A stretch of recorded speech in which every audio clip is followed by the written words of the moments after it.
We're in new territory for our species. It's the dawning of a global consciousness. This is new.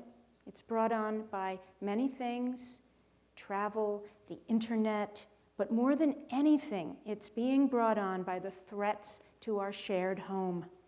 And these aren't threats from something out of our control, like an alien invasion. This is not science fiction.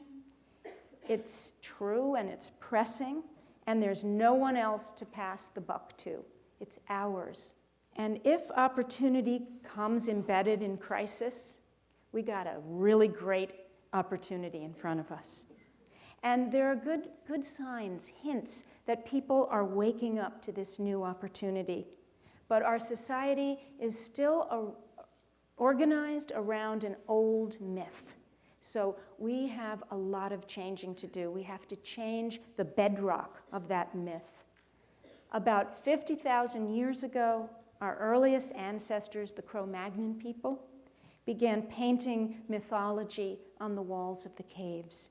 And ever since then, we've been a storytelling species. We arrange our lives and our societies around the stories we tell. What we come to accept as human nature, it's just a story. Our earliest ancestors organized their lives for thousands of years around one story. And it's fundamentally different than the story the past 1,000 of years have been organized around. The big story that's dominated human history since our ancestors left the womb of those caves 12,000 years ago has been the story of conquest. And the plot of the story has been humans as dominators of the earth. And the main character has been the warrior, and the animating energy has been machismo. It goes forth, that energy, it takes, it prevails. You know, we've conquered diseases, we live longer. We've protected humans in cities and in towns from the elements, and we've created a multitude of opportunities for the human species. So I'm grateful for the many advances made by the warriors among us. But here's the thing about conquest. It also leaves a trail of destruction, especially when it's counter-myth. The story of the healer and the nurturer is poo-pooed as soft, unrealistic, or irrelevant. Now we've come to the end of the usefulness and the sustainability of that myth of the conqueror.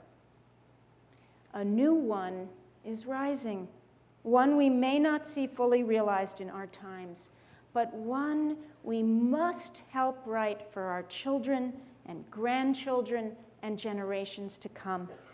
Its plot is about men and women from every nation and every race coming together to restore the earth, our shared home.